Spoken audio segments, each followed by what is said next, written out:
اس کے پاؤں زمین سے اوپر تھے، اس کا ایک ہاتھ آگے تھا، وہ مجھے پکڑنا چاہتی تھی۔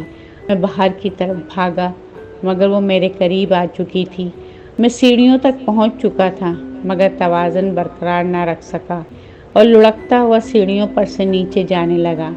میرے سر پر اور کندھے پر چوٹ آئی، پھر آنکھوں کے آگے اندھیرا چھا گیا اور مجھے کچھ ہوش نہ رہا۔ میری آنکھ کھلی تو میں نے خود کو اپنے بستر پر پایا۔ میں کافی دیر تک چھت کو گھورتا رہا، آہستہ آہستہ کچھ یاد کرنے کی کوشش کرنے لگا۔ میری یادداشت ہلکی ہلکی واپس آنے لگی۔ میرے سر میں شدید درد تھا اور جسم جیسے ٹوٹ رہا تھا۔ شاید مجھے بخار تھا کیونکہ میرے ساتھ سائڈ ٹیبل پر دوائی رکھی تھی جو میں نے پہلے نہیں دیکھی تھی۔ میں نے اٹھنے کی کوشش کی مگر اٹھ نہیں پایا۔ میں نے اپنے چاروں طرف نظر دوڑائی اور پھر مجھے یاد آنے لگا۔ میں نے اس کونے پر نظریں دوڑائیں جہاں ٹینٹ ہاؤس تھا، میرے بیڈ کے سیدھی طرف یا شاید الٹی طرف۔ میں یاد کرنے کی کوشش کرنے لگا کہ لڑکی کی لاش میرے بستر کی کون سی طرف پڑی تھی۔ یہ میرا بستر ان دونوں بستروں کے بیچوں بیچ رکھا ہے۔ مجھے اس کونے سے خوف آ رہا تھا جہاں ٹینٹ تھا، کیونکہ اس کے سامنے ہی تو ماں نے اپنے بیٹے کو ذبح کیا تھا۔ باتھ روم کا دروازہ بھی مجھے خوف زدہ کر رہا تھا کیونکہ وہ معصوم بچہ اسی باتھ روم میں ڈوب کر مرا تھا۔ میں اس روم سے کہیں دور چلے جانا چاہتا تھا۔ میں الماری کی طرف چور نظروں سے دیکھتا اور اپنی نظر دوبارہ پھیر دیتا۔ میں اس الماری کو نہیں دیکھنا چاہتا تھا مگر میری مجبوری تھی کہ میں اٹھ نہیں پا رہا تھا۔ ہر طرف خاموشی تھی مگر میرے ننھے سے ذہن میں سوالات تھے جن کے جواب مجھے معلوم کرنے تھے۔ تھوڑی دیر گزری تھی کہ ماما نے روم میں جھانکا۔ میں ڈر گیا یا مجھے پہلی بار اپنی ہی ماں سے خوف آنے لگا۔ مجھے جاگتا دیکھ کر وہ مسکراتے ہوئے میرے سامنے آئی۔ میں تھوڑا سنبھلا مگر لیٹا رہا اور ان کے بیٹھنے کے لیے جگہ بنائی۔ انہوں نے مسکراتے ہوئے میری پیشانی پر ہاتھ رکھا، بخار چیک کیا اور مسکراتے ہوئے بولی، میرا شہزادہ بالکل ٹھیک ہے۔ ماں کا پیار سے بات کرنا تھا کہ میں اٹھ کر ان کے سینے سے لگ گیا اور جلدی جلدی بتانے لگا، ماما کیا آپ جانتی ہیں مجھے کیا ہوا تھا اور آپ لوگ کب آئے؟ آپ لوگ تو نہیں تھے گھر میں اور ہمارے گھر میں کوئی اور تھا۔ آپ سب کہاں چلے گئے تھے؟ آپ کو نہیں پتہ یہاں کیا ہوا تھا؟ میں نے سوالیہ نظروں سے اپنی ماں کو دیکھا۔ ماما کہنے لگی، ساری غلطی میری ہے، مجھے تم پر دھیان دینا چاہیے تھا۔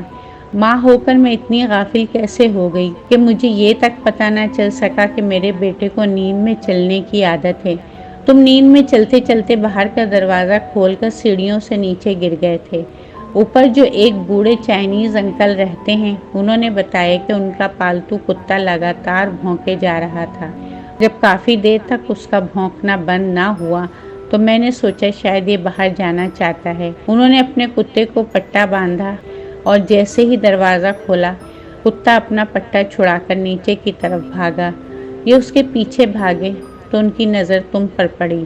عجیب خپتی سا بڈھا ہے، عجیب عجیب باتیں کر رہا تھا۔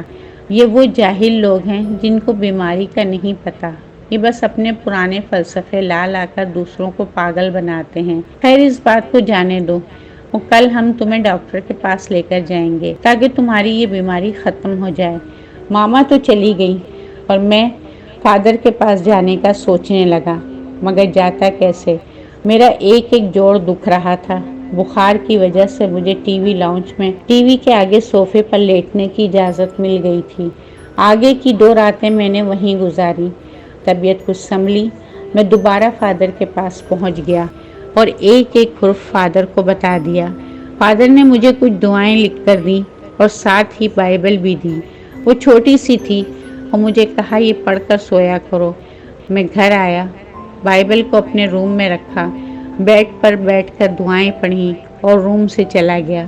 میں انتظار کر رہا تھا فادر کا۔ انہوں نے مجھے کچھ نہیں کہا تھا سوائے دعائیں اور بائبل دینے کے اور شام کو میرے گھر آنے کا وعدہ کرنے کے۔ اب بس انتظار تھا ان کے آنے کا۔ پاپا کے آنے کا وقت بھی ہونے والا تھا۔ پھر کچھ دیر میں پاپا بھی آ گئے مگر فادر نہیں آئے۔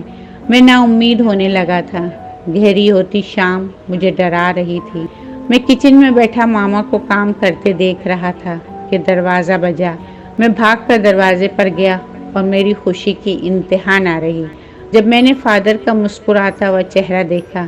ان کے چہرے کی مسکراہٹ اور اطمینان جانے کیوں دل کو تسلی دیتا تھا کہ سب ٹھیک ہو جائے گا۔ میں مسکرایا اور اس سے پہلے کہ میں کچھ کہتا میرے کاندھے پر کسی کا ہاتھ پڑا۔ وہ پاپا تھے۔ تم اندر جاؤ، پاپا نے مجھے جانے کا اشارہ کرتے ہوئے کہا۔ میں چپ چاپ چلا گیا مگر دھیان ان کی طرف ہی لگا رہا کہ کیا کہتے ہیں۔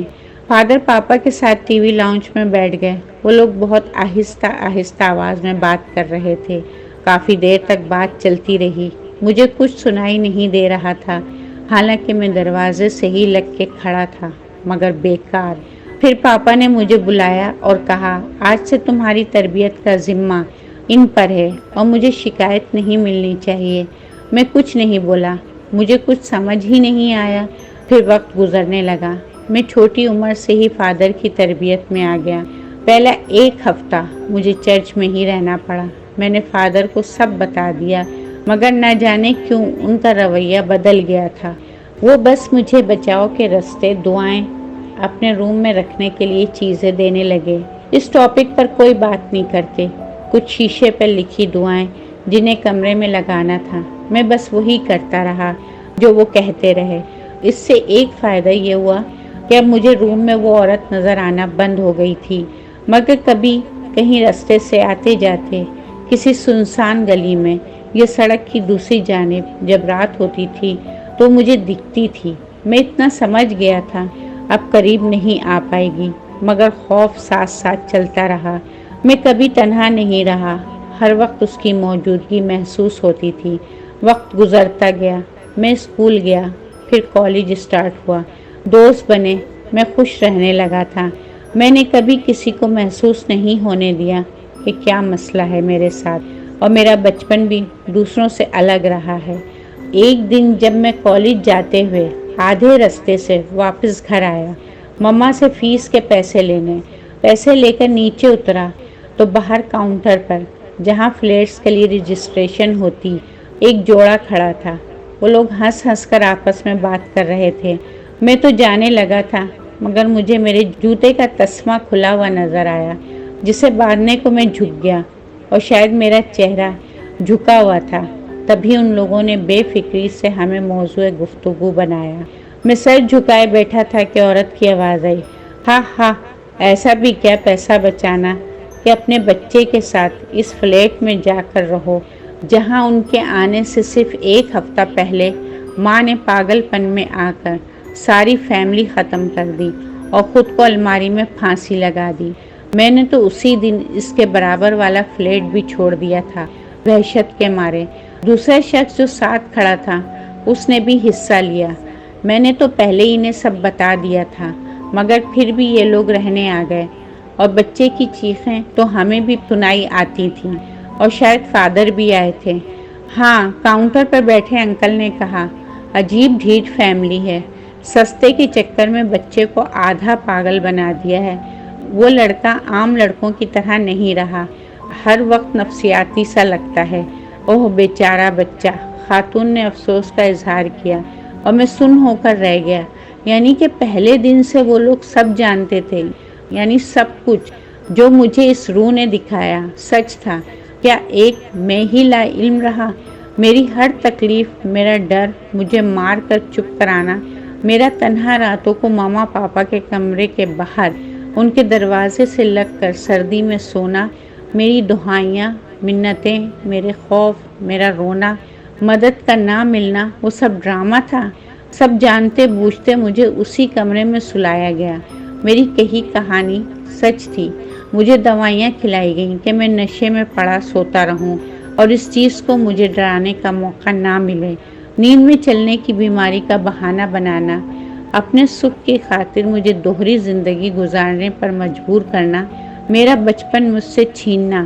یہاں کھڑا ہر فرد اس حقیقت سے واقف تھا، اور صرف میں انجان تھا، اور مجھے خاموش رہنا تھا، کیونکہ ان کے مفاد میں یہی صحیح تھا۔ میں ٹوٹ گیا۔ مجھے نفرت ہو گئی اپنے والدین سے، ان لوگوں سے جو مجھ پر ترس کھا رہے تھے، فادر سے جن پر میں نے بھروسہ کیا، اور انہوں نے مجھے کسی اور ہی دنیا میں پہنچا دیا۔ میں نے کچھ سوچ کر اپنا جھکا سر اٹھایا، ان کی طرف دیکھ کر اعتماد سے مسکرایا۔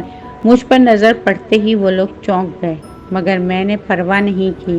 اپنی جیب سے فلیٹ کی دوسری چابی نکالی اور کاؤنٹر پر رکھ دی۔ یہ پاپا کو دے دینا، کہہ کر میں نکل گیا، ہمیشہ کے لیے۔ ہاں، میں نے گھر چھوڑا، شہر چھوڑا، اخبار پھینکے گھروں میں، ہوٹلوں میں بیرا بنا، راتوں کو رینٹ پر لے کر ٹیکسی چلائی، دکانوں کی دہاڑی پر فرش صاف کیے، مڑ کر نہیں دیکھا، بس چلتا رہا۔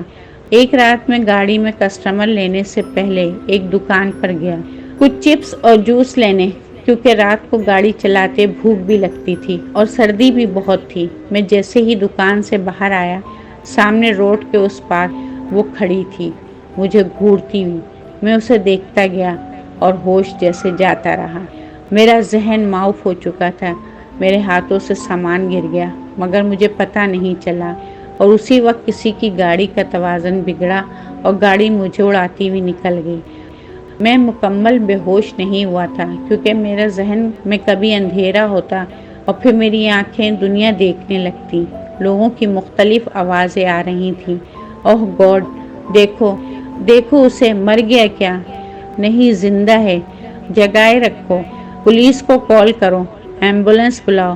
میری گاڑی خود آؤٹ ہوئی، پتہ نہیں کیسے۔ میں کار میں ہی لے چلوں۔ آئی ایم سوری مین۔ پھر دماغ میں کچھ لمحوں کے لیے اندھیرا ہوا، اور جب دوبارہ جاگا تو میرے چہرے کے قریب بیٹھی تھی، مجھ پر جھکی ہوئی۔ اس کے منہ سے خون کی بو آ رہی تھی۔ اس کی آنکھیں آج پیلے رنگ کی تھی، بال کھلے میرے چہرے کے ارد گرد پھیلے ہوئے تھے۔ میں بھاگنا چاہتا تھا، مگر اٹھ نہیں پایا، اور مجھے اس کی آواز آئی، تمہیں مر جانا چاہیے۔ پھر کچھ ہوش نہ رہا، نہ جانے کتنے دن بے ہوش رہا۔ ڈاکٹرز کے مطابق ایکسیڈنٹ اتنا بڑا نہیں تھا، بس دل کی دھڑکن رک رک کے آ رہی تھی۔ میں یہ دوسری بار موت کے منہ سے نکلا تھا۔ پھر مجھے وہ سال میں ایک بار صرف ان راتوں کو دکھنے لگی جس رات اس نے قتل کیے تھے۔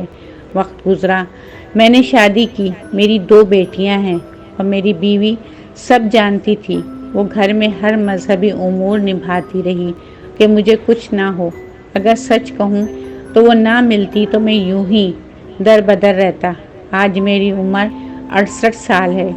میری بیوی مجھے فیملی کا سکھ دے کر 3 ماہ پہلے کینسر سے انتقال کر گئی۔